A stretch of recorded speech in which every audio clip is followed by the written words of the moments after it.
Hey, Coach, let's just start out with, what stood out the most to you about the game on Saturday, whether it was the defense or, your passing game or their ability to come back almost all the way? Or? They both kind of stuck out quite a bit. I mean, I think that, when you get behind, you don't have much choice but to pass the ball. So I'd start with the defensive side of the ball. I mean, we couldn't stop them, and they did a great job. And it seemed like, there's certain things you do on offense that are particularly made for certain coverages, and they're not made for other coverages. And some of the things they called were right on.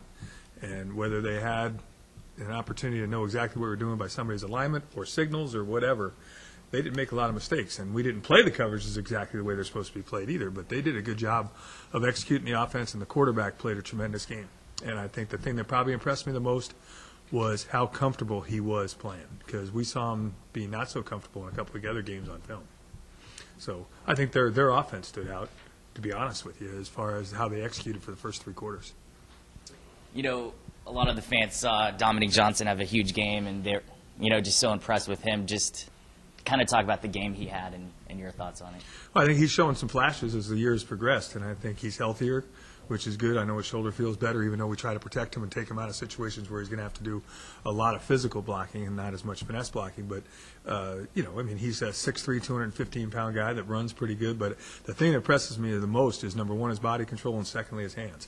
He may have the best hands that I've ever had the opportunity to be around as a football coach on my team. They're soft. He can make the tough catch. He places his hands in the proper position. And the other thing we liked about him is, we challenged him. You're going to have to make some plays. And he made some tremendous plays during the course of that game.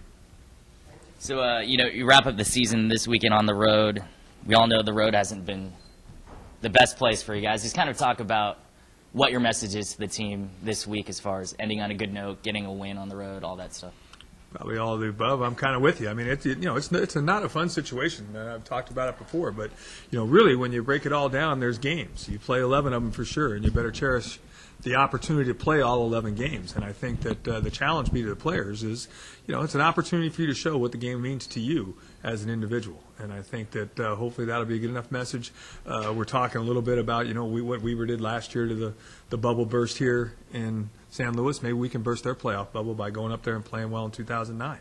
And I think that we'll have an opportunity to do that if we can shore up some things defensively, which we'll try to do in 3 days this week, and offensively keep the momentum going that we have right now.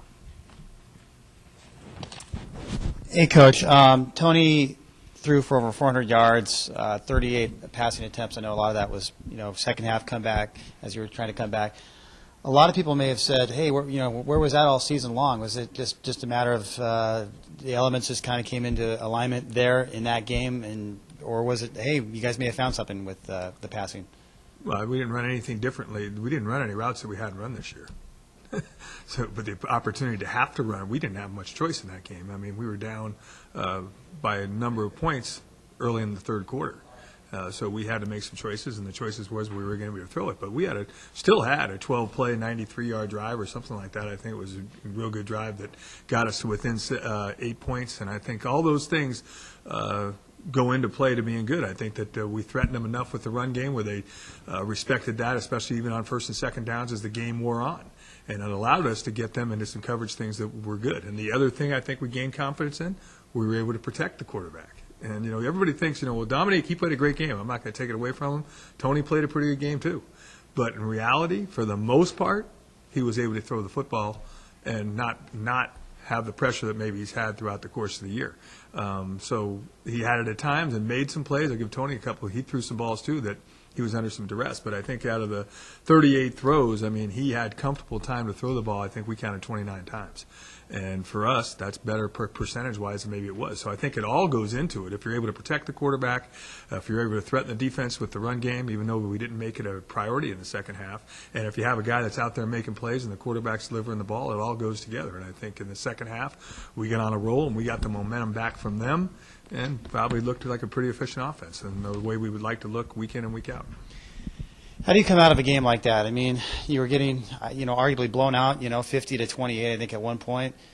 Is it tougher to lose a game blowout fashion or to come all the way back, not all the way, but just, come to within 2 points, 2-point conversion with 20 seconds to go? I mean, is it more frustrating to make that great comeback and then ultimately lose? I think to each individual it's going to be different. I think that you have to take it that way. I mean, there's going to be individuals on our team that look at it a certain way, and there's going to be others that look at it a certain way. And personally, the message that I gave to the football team was it was a courageous comeback, and you showed a lot of character by how hard you played even defensively. And we made 3 stops at the end of the second half that if we don't make those 3 stops, we don't get the opportunity to run the 2-point play at the end of the game to tie the game or kick the onside kick to get us opportunity to win the game. But in reality, I mean, there's 90 individuals on a football team. And you try to, you make them one cohesive unit, and you try to get them to play. But how they handle that type of a game, they're going to say all the right things, I'm sure. But in reality, there's going to be some guys out there that are saying, boy, what's the difference? In reality, we lost. And that's the point that I make to the football team, is that we did not win the game, whether it was 50-0 or 50-48. The bottom line thing is we didn't get it done. And I think that that's the message that the young people have to learn, is that, they keep scoring the game of football for a reason. And the team that has more points gets a W. And the team that doesn't matter how many, whether it's 50 or 1, doesn't really matter. You get a loss in the loss column. And that's the way we approach it. They scored 50 points on you by